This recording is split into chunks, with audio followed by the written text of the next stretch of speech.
दोस्तों नमस्कार। दोस्तों मैं सतबीर दलाल अपने YouTube के भारत लिंक चैनल पर आपका स्वागत करता हूं।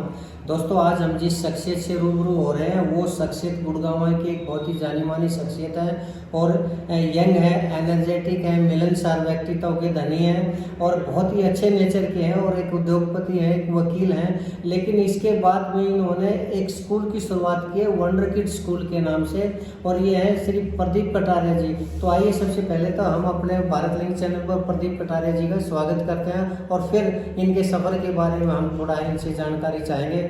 तो प्रदीप जी आपका सबसे पहले तो हमारे चैनल पर सर स्वागत है। नमस्कार सर जी, बहुत बहुत धन्यवाद जी, मैं सतबीर जी का जी, इनकी पूरी टीम का जी, भारत लिंक का जी, बहुत बहुत धन्यवाद करता हूँ जी, जी, कि आपने इतना कीमती समय अपना जी, कुछ मेरे स्कूल के लिए जी, और मेरे लिए निकाला ताकि मैं अपनी भावनाओं को व्यक्त कर पाऊँ जी, जी, कि मैं अपने गांव और अपने गांव के आसपास के इलाकों के लिए जी, क्या कुछ करना चाहता हूँ जी, शिक्षा के माध्यम से। जी, बहुत बहुत धन्यवाद जी, सर। जी, बहुत बहुत। अच्छा प्रदीप जी, मैं थोड़ा सा आपसे आपके सफ़र के बारे में जानना चाहूँगा। थोड़ा सा हम चाहेंगे कि हमारे भारत लिंक के दर्शकों को आप अपने सफ़र के बारे में बताएं आज तक। जी जी जी, मैं सभी को बताना चाहूँगा मेरा नाम प्रदीप कटारिया है जी। मैं यहीं से बसई गांव से ही बिलोंग करता हूँ। बस एक गाँव गुड़गांव है। हाँ जी, बसई गांव गुड़गांव से जी, जी, जी, जहाँ पे हमने ये स्कूल ओपन किया है मैं यहीं जी। से बिलोंग करता हूँ। यही जी। मेरा नेटिव विलेज है, जी। यहीं मेरी पैदाइश हुई है। जी, तो मेरी एजुकेशन मैंने प्राइवेट स्कूल से मैंने अपनी जी। एजुकेशन की है। जी, 12वीं कक्षा तक मैंने एक प्राइवेट स्कूल में शिक्षा ग्रहण की। जी। 12वीं कक्षा के बाद जी। मैंने LLB में एडमिशन लिया जी। जो एक 5 इयर्स इंटीग्रेटेड कोर्स होता है। जी, 12वीं कक्षा के बाद 5 साल का। जी, जी, जी, जी, उसके बाद मैं वकालत में ना जाके मैं बिजनेस के क्षेत्र में आ गया। हाँ, मैंने एक इंडस्ट्री का सेटअप किया और आज हम अपने यहाँ गांव के नज़दीक ही एक इंडस्ट्री को रन करते हैं जी, जी, जी, जो ऑटोमोबाइल सेक्टर का काम करती है, जिसका काम ऑटोमेशन का भी है। अच्छा, हम अच्छा, उसमें अच्छा। SPM मशीन्स वगैरह का बनाने का काम करते हैं। लेकिन प्रदीप जी आप देखो उद्योगपति भी है, मैन्युफैक्चरिंग का काम कर रहे हैं, एडवोकेट भी अगर आप चाहते तो आप प्रैक्टिस भी कर सकते थे। फिर आप एजुकेशन की लाइन में कैसे आए, स्कूल खोलने की कैसे सोची आपने? देखिए सर इसके बारे में मैं ये बताना चाहूँगा हाँ। कि किसी भी इंसान का एक मकसद होता है कि वो जी। जहाँ पे पैदा हुआ, जो जी, जी, उसका इलाका है, जो उसका घर है, जी, जो जी। उसका गांव है, जी, वो उसके लिए कुछ अच्छा कर पाए। जी, अब कुछ भी अच्छा कर पाने के लिए दो ही तरीके होते हैं, या तो जी। आप राजनीति में जाएं जी। या आप शिक्षा के क्षेत्र में जाएं। जी, जी, जी, तो मैंने शिक्षा के क्षेत्र को चुना है। मेरी ये इच्छा है कि मैं एक अच्छा स्कूल बना पाऊँ, एक अच्छा स्कूल, एक अच्छा इंफ्रास्ट्रक्चर, एक अफोर्डेबल फीस में, ताकि मैं अपने गांव के लोगों के लिए कुछ कर पाऊँ, अपने आसपास के लोगों के लिए इतना कर पाऊँ कि मैं उन्हें अच्छे स्कूल में होने वाली शिक्षा हाँ। उनके नज़दीक ही और कम फीस में, अफोर्डेबल फीस में दे पाऊँ। जी। इसलिए मैं एक शिक्षा के क्षेत्र में जाना चाहता हूँ। प्रदीप जी ये बात तो आपकी बिल्कुल सही है, लेकिन मैंने देखा है आपके स्कूल को विजिट किया है, आपने इतनी ज़्यादा इन्वेस्टमेंट कर रखी है, इतना शानदार आपकी बिल्डिंग है, इतना बढ़िया आपने इंफ्रास्ट्रक्चर डेवलप किया है, तो इतनी ज़्यादा इन्वेस्टमेंट से क्या आप ये नहीं चाहेंगे कि आपने तो कहा कि आप सेवा करना चाहते हैं बड़े क्षेत्र की, लेकिन इतनी बड़ी इन्वेस्टमेंट के साथ तो ये तो एक बिजनेस हो गया, तो ये आप उसको कवर नहीं करना चाहेंगे क्या? देखिए श्रीमान जी, इसमें आप ये देख रहे हैं कि इन्वेस्टमेंट ज़्यादा है, ये इन्वेस्टमेंट ज़्यादा नहीं है क्योंकि हम जहाँ पे बैठे हैं जी। ये मेरी अपनी ही जगह है। अच्छा, अच्छा, जी, जी, जी, ठीक है। और जी। जो इन्वेस्टमेंट मैंने इसमें, जो इंफ्रास्ट्रक्चर डेवलपमेंट में मैंने जो इकट्ठा किया हुआ है, सारा सामान जो सेटअप लगाया हुआ है, वो एक अच्छे स्कूल के लिए बहुत ज़रूरी है। क्योंकि जब हम ज़रूरत का सारा सामान, बेसिक इंफ्रास्ट्रक्चर और सब चीज़ें प्रोवाइड करेंगे तभी हम एक अच्छी शिक्षा प्रदान कर सकते हैं। जी, बहुत बढ़िया सर। लेकिन मैं एक चीज़ और पूछना चाहूँगा, मैं आपके एरिया को जानता हूँ, उसमें मैंने वो स्कूलों को भी देखा है, आपके इस एरिया में बहुत ज़्यादा स्कूल हैं, तो ऐसे में आपको कैसे लगता है कि आप नए सिरे से स्कूल खोल के कामयाब हो जाएंगे? देखिए मुझे अपने पे विश्वास है। ठीक है। मैं पूरा डेडिकेशन से और हार्ड वर्क करके ये स्कूल रन करना है। ये नहीं है कि मैं स्कूल ओपन करके बैठ गया हूँ और कुछ दिन के लिए स्कूल ओपन किया है, ऐसा बिल्कुल भी नहीं है। ठीक है। ये स्कूल ओपन किया है मैंने स्कूल रन करने के लिए और इसको बहुत एक अच्छे लेवल तक लेके जाने के लिए। ठीक है। ठीक है। तो जो भी पेरेंट्स या अभिभावक मेरे पास आने वाले हैं, उन्हें मैं ये एश्योरेंस देता हूँ कि जो भी आप यहाँ इंफ्रास्ट्रक्चर में देखेंगे, जो भी पाएंगे, वो आपको हूबहू ऐसा ही मिलेगा। किसी भी तरह की कोई शिक्षा में या सुविधाओं में किसी भी तरह की कोई कमी नहीं आने वाली है।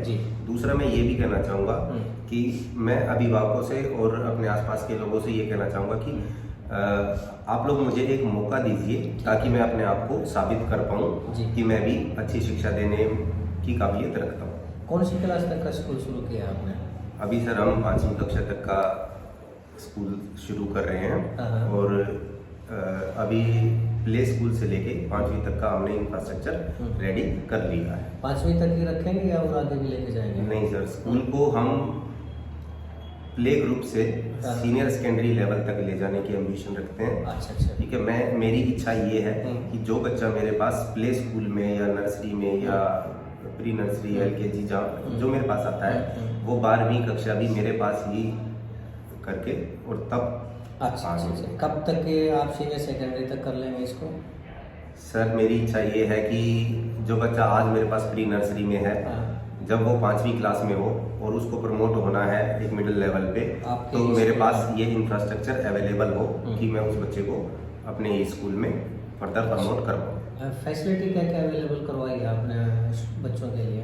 देखिए, जो हमने इंफ्रास्ट्रक्चर डेवलप किया है वो एक सिक्योर इंफ्रास्ट्रक्चर है, एक गेटेड कंपाउंड के अंदर है। ठीक है। 100% सेफ एंड सिक्योर है। बच्चों की सेफ्टी का कोई इशू नहीं है। जो हमने टीचर्स रखे हैं वो एक्सपीरियंस टीचर हैं और वो बच्चों को उनमें ये काबिलियत है कि वो ये जानते हैं कि बच्चों की क्वालिटी को कैसे निखार के लाना है।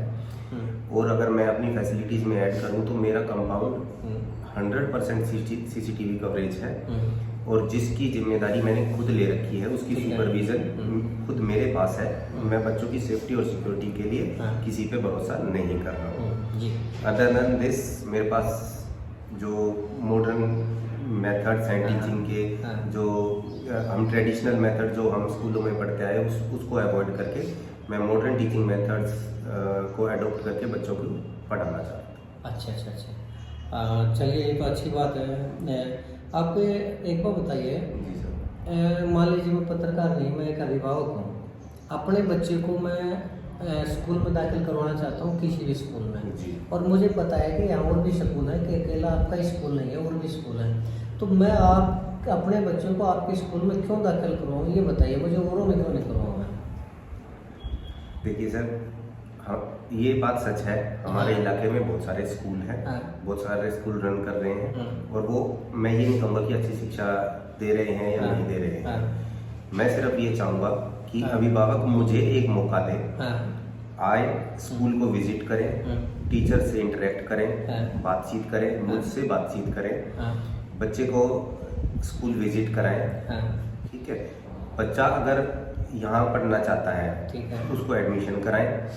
आप देखें 1 साल तक, अगर आपको आपके बच्चे में सुधार नजर आता है, आप ये देखते हैं कि हाँ मेरा बच्चा ग्रो कर रहा है, उसकी क्वालिटीज निखर के आ रही है, वो कुछ नया सीख रहा है, वो कुछ अच्छा सीख रहा है, तो आप बच्चे को कंटिन्यू करिए। वरना आपके पास ऑप्शन तो आज अवेलेबल है, वो 1 साल बाद भी अवेलेबल है, वो 2 साल बाद भी अवेलेबल है। जी जी जी जी।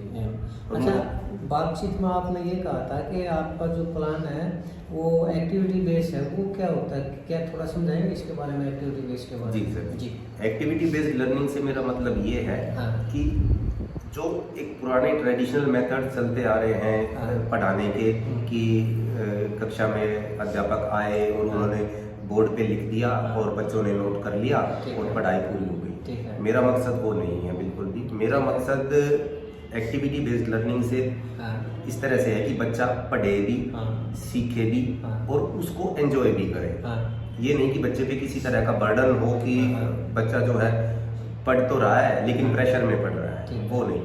एक्टिविटी बेस्ड लर्निंग का मैं एक एग्जांपल आपको देता हूँ। सपोज हमारे पास नर्सरी या प्री नर्सरी का बच्चा है जिसको हम कलर्स ही सिखा रहे हैं कि कलर्स में कैसे डिफरेंशिएट करना है, शेप्स में कैसे डिफरेंशिएट करना है। ठीक है। तो हमने सामने 8-10 उसके ऑब्जेक्ट रख दिए, बच्चे को बोला गया कि बेटा आप जाइए और वहाँ से रेड कलर का स्क्वायर ऑब्जेक्ट उठा के लाइए। ठीक है। अब बच्चे के दिमाग में सबसे पहले ये आएगा कि रेड कलर कौन सा है। ठीक है। तो वो रेड कलर की तरफ जाएगा। ठीक है। दूसरा फिर वो ये देखेगा कि इन सारे ऑब्जेक्ट्स में से स्क्वायर कौन सा है जिसका कलर भी रेड है। जी। तो अगर वो बच्चा उस स्क्वायर ऑब्जेक्ट को रेड कलर को लेके आता है तो हम 2 चीज सिखा दी बच्चों को हमने कि कलर रेड है, ऑब्जेक्ट स्क्वायर है। बच्चे को उसको सीखने में मजा भी आया और उसने जो है आराम से वो एंजॉय भी किया। ठीक है, बहुत बढ़िया। आपकी महत्वाकांक्षा क्या है? सर मेरी महत्वाकांक्षा, मेरी एम्बिशन ये है कि मैं इस स्कूल को एक उस लेवल पे लेके जाना चाहता हूँ जहाँ पे मैं अपने गांव के लोगों को, अपने गांव के बच्चों को वो शिक्षा प्रोवाइड कर सकूँ जो बड़े बड़े स्कूलों में बहुत महंगी फीस दे के मिलती है और उसको हर कोई अफोर्ड नहीं कर पाता है। तो मेरी महत्वाकांक्षा, मेरा एम्बिशन अपने गांव के लोगों के लिए, अपने आसपास के लोगों के लिए जो बाहर से आके यहाँ पे रह रहे हैं उनके लिए एक बेहतर शिक्षा देना है, एक अफोर्डेबल फीस में, जो कि बड़े स्कूलों में बहुत महंगी मिलती है जिसको सब अफोर्ड नहीं कर पाते। दोस्तों नमस्कार। दोस्तों मैं सतबीर दलाल अपने YouTube के भारत लिंक चैनल पर आपका स्वागत करता हूं। दोस्तों आज हम जिस शख्सियत से रूबरू हो रहे हैं वो शख्सियत गुड़गांव की एक बहुत ही जानी मानी शख्सियत है और यंग है, एनर्जेटिक है, मिलनसार व्यक्तित्व के धनी हैं और बहुत ही अच्छे नेचर के हैं और एक उद्योगपति हैं, एक वकील हैं। लेकिन इसके बाद में इन्होंने एक स्कूल की शुरुआत की है, वंडर किड स्कूल के नाम से, और ये है श्री प्रदीप कटारिया जी। तो आइए सबसे पहले तो हम अपने भारत लिंक चैनल पर प्रदीप कटारिया जी का स्वागत करते हैं और फिर इनके सफ़र के बारे में हम थोड़ा इनसे जानकारी चाहेंगे। तो प्रदीप जी आपका सबसे पहले तो हमारे चैनल पर सर स्वागत है। नमस्कार सर जी, बहुत बहुत धन्यवाद जी। मैं सतबीर जी का जी, इनकी पूरी टीम का, भारत लिंक का बहुत बहुत धन्यवाद करता हूँ कि आपने इतना कीमती समय अपना कुछ मेरे स्कूल के लिए और मेरे लिए निकाला ताकि मैं अपनी भावनाओं को व्यक्त कर पाऊँ कि मैं अपने गांव और अपने गांव के आसपास के इलाकों के लिए क्या कुछ करना चाहता हूँ शिक्षा के माध्यम से। बहुत बहुत धन्यवाद। जी जी बहुत